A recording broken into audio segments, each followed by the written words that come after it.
میں پہلے سے موجود. جی ٹھیک ہے. ریفارمسٹ موومنٹ کیا ہے؟ ریفارمسٹ موومنٹ ایک سوشل موومنٹ ہوتی ہے. سوشل موومنٹ یعنی کہ سوسائٹی میں وہ کچھ کرتی ہے. اب وہ کیا کرتی ہے؟ وہ ایک چینج لاتی ہے، لیکن وہ چینج ایبرپٹ چینج نہیں ہوتا، وہ گریجول چینج ہوتا ہے. یعنی وہ چینج آہستہ آہستہ آتا ہے، نہ کہ ایک دم سے آتا ہے. جو چینج ایک دم سے آتا ہے اس کو ریولیوشن کہتے ہیں. اور ریفارم، یہ ریفارمسٹ موومنٹ کس کو کہتے ہیں؟ جو گریجول چینج سوسائٹی میں آئے، جس میں لوگوں کے سوشل، پولیٹیکل اور ڈفرینٹ لیولز پہ ان کو ریفارم کیا جائے. ٹھیک ہے، یعنی کہ ان میں ایک چینج انکلکیٹ کیا جائے، ان میں ایک چینج لایا جائے. تو اس طرح کی موومنٹ کو ہم کہتے ہیں ریفارمسٹ موومنٹ. اب یہاں پہ لکھا بھی ہوا ہے reform movement is a kind of social movement that aims to make gradual change. کیا ہوتا ہے اس میں؟ گریجول چینج آتا ہے، یعنی ٹائم بائی ٹائم چینج. ٹھیک ہے، اور change in certain aspects of society. Society کے صرف چند اسپیکٹس میں چینج آتا ہے. سوشل ہو گئے، پولیٹیکل ہو گئے، مورل ہو گئے، ٹھیک ہے، ریلیجیس ہو گئے، اکنامک ہو گئے. یہ 4-5 اسپیکٹس، ان اسپیکٹس میں جو ہے چینج آتا ہے rather than rapid اور fundamental changes. اب ریپڈ یا ایبرپٹ چینج جس چیز میں آئے، فنڈامنٹل چینج آئے، اس کو کیا کہتے ہیں؟ اس کو ریولیوشن کہتے ہیں. ٹھیک ہے، تو یہ فرق ہے دونوں میں. اب آگے بات آتی ہے، دو امپورٹنٹ ریفارمسٹ ہیں ریفارم موومنٹ لانے کے لیے. ان میں ایک نام جو سر فہرست تھے، جو فرسٹ ریفارمسٹ موومنٹ لائے تھے، وہ ہے مجدد الف ثانی. ٹھیک ہے، یہ ان کا خطاب ہے اور ان کا اصلی نام ہے شیخ احمد سرہندی. ٹھیک ہے، یہ پیدا ہوتے ہیں 26 جون 1564 میں سرہند سٹی. یہ ایک سٹی ہے ایسٹ پنجاب کا. یہاں پر ان کے فادر شیخ عبد الاحد ہیں اور ان کا تعلق نقش بندیہ صوفی آرڈر سے ہے. ٹھیک ہے، اس کے بعد یہ کیا کرتے ہیں؟ یہ ریفارمز کس طریقے سے لاتے ہیں، کس بیسس پہ لاتے ہیں؟ وہاں کے لوگوں کی جو سچویشن ہوتی ہے وہ بہت ہی خراب ہوتی ہے. کیا ہوتا ہے کہ اس وقت جو ہے ہندو ریفارمسٹ موومنٹ چل رہی ہوتی ہیں، جیسے کہ بھکتی موومنٹ ہے. ٹھیک ہے، اور اس میں کیا ہوتا ہے کہ جو ہندو کے جو لارڈ وشنو ہیں، اس کے بارے میں یہ موومنٹ ہوتی ہے. اس کے علاوہ مسلم جو ہیں وہ شریعت سے بہت دور جا چکے ہوتے ہیں، یعنی انہوں نے وہ طریقہ کار اختیار کیے ہوتے ہیں جو کہ شریعت کے مطابق نہیں ہوتے ہیں. ٹھیک ہے، اس میں یہ اکبر کا دین الہی وہ کوٹ کر سکتے ہیں، یہ آگے میں بتاؤں گی آپ لوگوں کو. ٹھیک ہے، اور اس کے علاوہ اس وقت لوگ جو ہے، جو سینٹس تھے وہاں پہ، وہ لوگوں کو بتاتے تھے کہ ہم تو میریکل کرتے ہیں، ہم کرشمات کرتے ہیں. ٹھیک ہے، اور وہ ان کے کرشمات اور جو کرامت ہے وہ ان پہ بہت زیادہ بلیو کرتے تھے، جس کی وجہ سے وہ ریلیجن سے ڈیویٹ ہو رہے تھے. اور جو جورسٹ تھے انہوں نے کیا کیا؟ قرآن اور حدیث کو جو خطبات تھے وہاں پہ بیان کرنے پر بھی پابندی لگا دی. یعنی مسلمانوں کی ریلیجیس کنڈیشن اس قدر جو ہے بیکورڈ ہو گئی، اس قدر خراب تھی. پھر ایسے سچویشن میں کیا ہوگا؟ سوشل ایونٹس پھیلیں گے. تو گیمبلنگ جیسے سوشل ایونٹس بہت پھیلے.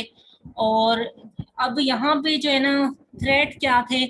تھریٹ یہ تھے کہ جو ہندو کی بھکتی موومنٹ ہے وہ جو ہے ریلیجن کو اسیمیلیٹ کر دے گی. اس کے علاوہ ہندو کلچر ہم پہ ڈومیننٹ ہو جائے گا. یہ مسلمانوں کو تھریٹس تھے. ٹھیک ہے، اور کیونکہ ان کے جو رولرز تھے اس وقت، جو مغل دور تھا، یہ مغل دور کی بات ہو رہی ہے. ٹھیک ہے، 15 سینچری کی.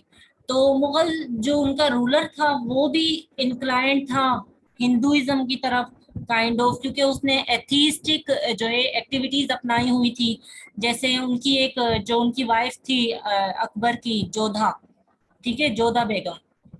تو ان کی وجہ سے جو ہے اس طرف انکلائن ہو رہے تھے. ٹھیک ہے، اور اس کے علاوہ ڈیوائن لا سے جو ہے جو قدرت کے قوانین ہیں اس سے بہت دور گئے تھے، اور یہ اپنے قوانین بنا رہے تھے. جیسے اکبر نے اپنا دین الہی پروملگیٹ کیا. ٹھیک ہے. اور اس ریلیجیس ڈکلائن کی وجہ سے جو ہے مسلم جو ہے سارے سوشل پولیٹیکل اکنامک ریلیجیس تو آلریڈی ہے ہی ہے, ٹھیک ہے, ان سب اسفیئر میں جو ہے پیچھے رہ رہے تھے. تو یہ سچویشن کچھ اس طریقے کی تھی. اس کے بعد آتے ہیں جناب شیخ احمد سرہندی. وہ کیا کرتے ہیں کہ وہ بکس لکھتے ہیں, ٹھیک ہے, تاکہ جو ہے مسلم جو ہے اس بیکورڈ سچویشن سے باہر آئے, کیونکہ وہ دیکھتے ہیں ریلیجن جو ریلیجیس بیکورڈنیس ہے وہی کاز سمجھتے ہیں وہ کس کا, social moral political economic situation میں مسلمانوں کا بیکورڈ ہونا. تو وہ کہتے ہیں یہی کاز ہے کیونکہ وہ ریلیجن سے بہت پیچھے ہٹ گئے. تو مسلم آئیڈینٹی کو پروٹیکٹ کرنا تھا کیونکہ ہندو کلچر ان پہ ڈومینیٹ ہو رہا تھا. اور اس کے علاوہ یہ لائے ریفارمز صوفیزم میں, وہ بھی میں بتاؤں گی کس طریقے سے لے کر آئے.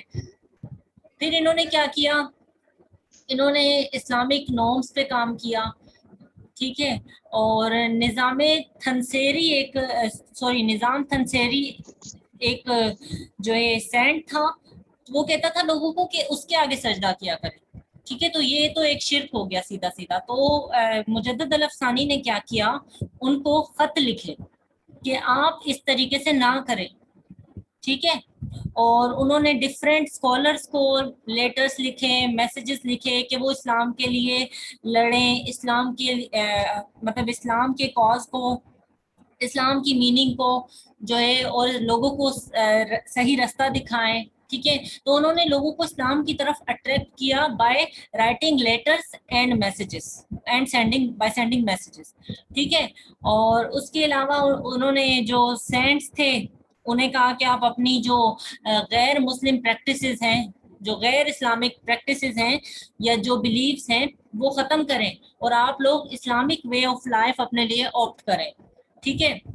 اور انہوں نے شدید مخالفت کی جو اکبر کی ایتھسٹک ایکٹیویٹیز میں. یہ کہتے ہیں کہ انہوں نے ڈائریکٹ مخالفت نہیں کی, ڈائریکٹ کچھ نہیں کہا, لیکن انہوں نے ایک طریقے سے اسٹرگل کی سلولی, کیونکہ یہ ریفارمسٹ موومنٹ تھی نا. اور ریفارمس میں نے آپ لوگوں کو کیا بتایا کہ ریفارمس سلولی آتے ہیں, مطلب گریجولی, ٹھیک ہے, ایبرپٹ چینج نہیں آتا. تو انہوں نے بھی وہی اسٹرگل کی.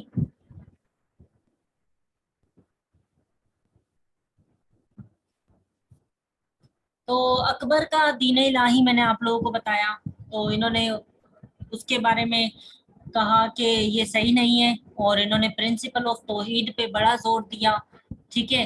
اور اس کے علاوہ جب اکبر کے بعد جب جہانگیر کو وہ ملی, تخت ملی, تو انہوں نے جہانگیر کو بھی کہا کہ آپ لوگوں کا جو پولیٹیکل سسٹم ہے, انہوں نے ایک طریقے سے وہ پولیٹیکل اسٹرکچر کو اپوز کیا. جیسے انہوں نے ایک لیٹر لکھا تھا جہانگیر کو, انہوں نے لکھا تھا کہ آپ لوگ مطلب جو سینٹرل اتھارٹی ہے وہ کس کی ہونی چاہیے, وہ اس کی ہونی چاہیے جس کو اسلامک نالج ہو, جس کو پتا ہو کہ اسلامک لا میں کیا ہے, ٹھیک ہے. تو یعنی کہ انہوں نے سینٹرل اتھارٹی یعنی مسلم رول میں سینٹرل اتھارٹی کو کرٹیسائز کیا, ٹھیک ہے. اس کے علاوہ انہوں نے کہا کہ کانسٹیٹیوشن, کیونکہ پولیٹیکل اسٹرکچر کی دو چیزیں امپورٹنٹ ہوتی ہیں نا, سینٹرل اتھارٹی اور پولیٹیکل اسٹرکچر. تو انہوں نے کہا کہ کانسٹیٹیوشن جو ہے وہ کانسٹیٹیوشن اور سینٹرل اتھارٹی, تو انہوں نے کہا جو آپ کا کانسٹیٹیوشن ہے وہ اس طرح بیس ہونا چاہیے جو کہ اسلامک پریکٹسز پر بیس کرے, ٹھیک ہے. جب یہ دونوں چیزیں ملیں گی تو مسلم جو ہے ایک بیٹر وے آف لائف جئیں گے, ٹھیک ہے. اب جیسے کہ وہ کہتا تھا, یہ جو جہانگیر تھا وہ خود کو ذل الہی کہلواتا تھا. ذل الہی کا مطلب ہے کہ فیئر آف گاڈ, یعنی وہ ایک طریقے سے خود کو گاڈ سمجھ رہا تھا. تو وہ کہتے تھے کہ یہ شیخ احمد سرہندی نے انہیں کہا کہ آپ کے دور میں زیادہ لوگ مسلمان صرف اس لیے نہیں ہو رہے ہیں کیونکہ ان کو اسلام کا صحیح مطلب پتہ ہی نہیں چل رہا ہے. تو جب جہانگیر کو, اور انہوں نے لیٹر میں یہ بھی لکھا تھا کہ آپ اپنے مسلمس کو دربار میں اپوائنٹ کریں, ٹھیک ہے, تاکہ مسلمس کی ایک آئیڈینٹی ہو, اور ان کو جو ہے اپنے ٹریجری یعنی خزانے میں سے بھی جو مسلمانوں کا حصہ ہے وہ انہیں دیں. تو جب انہوں نے یہ خط لکھا جہانگیر کو تو جہانگیر نے کیا کیا, وہ شدید غصہ ہوئے اور انہوں نے شیخ احمد سرندی کو 1 سال کے لیے امپریزن کر دیا, قید میں رکھ دیا. ٹھیک ہے, تو شیخ احمد سرندی کو جب 1 سال بعد جہانگیر کو احساس ہوا کہ شیخ احمد سرندی صحیح تھے اپنی جگہ, تو انہوں نے ان کو آزاد کیا اور اپنا ریلیجیس ایڈوائزر بنا دیا. ٹھیک ہے, تو یہ ان کی ریلیجیس سروسز تھی. تو یہ لکھا بھی ہوا ہے میں نے, root against political structure of Jahangir. ٹھیک ہے, اور انہوں نے وہ سارے کام کیے جس سے جو ہے جو ان اسلامک ایکٹیویٹیز یا پریکٹسز تھیں وہ دور ہو جائیں, جو کہ اکبر کے دور سے انیشیٹ ہوئی تھیں. اور انہوں نے کہا کہ سجدہ جو ہے وہ صرف اللہ کو کیا جا سکتا ہے اور کسی کو نہیں کیا جا سکتا, کانسیپٹ آف توحید جسے کہتے ہیں, مونوتھیزم. ٹھیک ہے, اس کے علاوہ انہوں نے جب انہوں نے کہا کہ نماز, روزہ اور یہ ساری جو مسلمانوں پہ فرائض ہیں وہ ادا کریں, تو اس سے نا مسلمانوں کے اندر ایک سینس آف نیشن ہوڈ آیا کہ ہم ایک الگ قوم ہے جن کی ایک الگ آئیڈینٹی ہے. تو یہاں سے 2 نیشن تھیوری بھی انیشیٹ ہونے لگی. ٹھیک ہے, اب اس کے بعد ان کی پولیٹیکل سروسز اور سوشل سروسز. پولیٹیکل تو یہ میں نے ابھی آپ لوگوں کو بتائی, یہ کائنڈ آف پولیٹیکل بھی تھی. ٹھیک ہے, اور انہوں نے ایک طریقے سے جو رولرز تھے ان کے خلاف جو آواز اٹھائی تھی, یہ جو میں نے ابھی لیٹر بتایا آپ لوگوں کو جو اس نے جہانگیر کو لکھا تھا.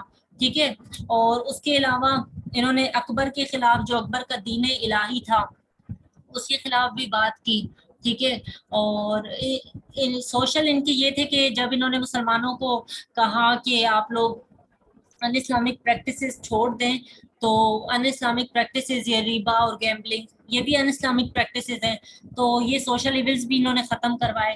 ٹھیک ہے, اور سوسائٹی کو ریفارم کرنا چاہا according to the Islamic principles.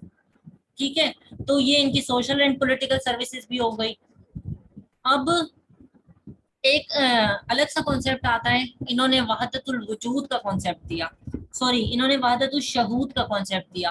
اس سے پہلے وحدت الوجود تھا جو کہ کن کا تھا, یہ جو ابن عربی ہے, شیخ معین الدین ابن العربی. ٹھیک ہے, ان کا تھا. یہ کہتے ہیں کہ انسان اور خدا ایک ہے. ٹھیک ہے, مطلب کہ یونٹی آف بینگ ایگزسٹنس. اب وہ کہتے تھے کہ ہر چیز جو ہے نا خدا ہے, مطلب ہر چیز خدا نہیں ہے. وہ اس طرح کس سے نہیں کہتے تھے, وہ کہتے تھے کہ لائک اگر آپ انسان ہے کوئی تو وہ بھی خدا کا روپ ہے, کائنڈ آف اس قسم کا بلیف تھا. تو اس بلیف کو کافی ایکسپلین کیا ہے اسکالرز نے, اور کہا ہے کہ اس کا مطلب یہ ہے کہ ہر کسی میں, اور اس کو یہ جو مونسٹک فلسفی آف صوفیزم تھی وحدت الوجود, اس کو شیخ احمد سرندی نے بھی جو ہے سپورٹ کیا. پہلے اس نے کہا کہ یہ انیشل سٹیج ہے صوفیزم کی, اور پھر اس نے کہا فائنل سٹیج جو ہے وہ اس کا جو وحدت الشہود ہے نا وہ فائنل سٹیج ہے. یہاں پہ یہ لوگ کیا کہتے تھے کہ ریئلٹی وہی ہے, مطلب ہم سب جو ہے صرف اللہ ایگزسٹ کرتا ہے اور کوئی چیز ایگزسٹ نہیں کرتی, باقی ساری چیزیں ہماری صرف پرسیپشن ہے. اب یہ کانسیپٹ ہم کافی لوگوں نے جو ہے پینتھیزم کے ساتھ ملایا. پینتھیزم ہندوؤں کا کانسیپٹ ہے, وہ کہتے ہیں کہ ہر چیز خدا ہے, اگر بچہ ہے تو وہ خدا کا روپ ہے. لیکن یہ کانسیپٹ اس کانسیپٹ سے ڈفرینٹ تھا. اس کا مطلب یہ تھا کہ جب شیخ احمد سرندی نے اس کی ایک اس نے کہا فائنل سٹیج ہوتا ہے ڈیولپمنٹ آف صوفیزم کا, تو اس نے کہا کہ یہاں پہ ایگزسٹنس جو ہے وہ اس طریقے سے ہے کہ ایک باڈی ہے اور اس کا شیڈو بنتا ہے. تو وہ جو باڈی ہے فار ایگزامپل وہ جو ہے وہ گاڈ ہے, ٹھیک ہے, اور جو شیڈو ہے وہ ہیومن بینگ ہے, تو وہ اسی کی وجہ سے بنتا ہے. ٹھیک ہے, تو اس نے کچھ اس طریقے سے وحدت الشہود کا کانسیپٹ دیا, اور اس نے کہا کہ اس کا مطلب یہ ہے کہ ہر انسان میں اللہ کی کوئی نہ کوئی خوبی ہو سکتی ہے. ٹھیک ہے, جب وہ اللہ تعالیٰ کی زیادہ خوبیاں اپنا دے تو وہ فائنل سٹیج ہوتی ہے صوفیزم کی. ٹھیک ہے, اور اس میں جو ہے اللہ کے ایٹریبیوٹ زیادہ پائے جاتے ہیں. تو اس نے وحدت الوجود سے وحدت الشہود کی طرف موو کیا. ٹھیک ہے, یہ تھا شیخ احمد سرندی. اب آتے ہیں شاہ ولی اللہ پہ. اب اس کی وجہ سے جو ہے بہت ان کے وہ لڑے، جو ان کے اسٹوڈنٹس تھے ان کے دونوں کے اسکول آف تھاٹس بن گئے تھے. تو وحدت الوجود والے اور وحدت الشہود والے بہت لڑے. یہاں تک آپ لوگوں کو سمجھ آئی؟ آگے کہانی بتاتی ہوں، کنٹینیو کرتی ہوں.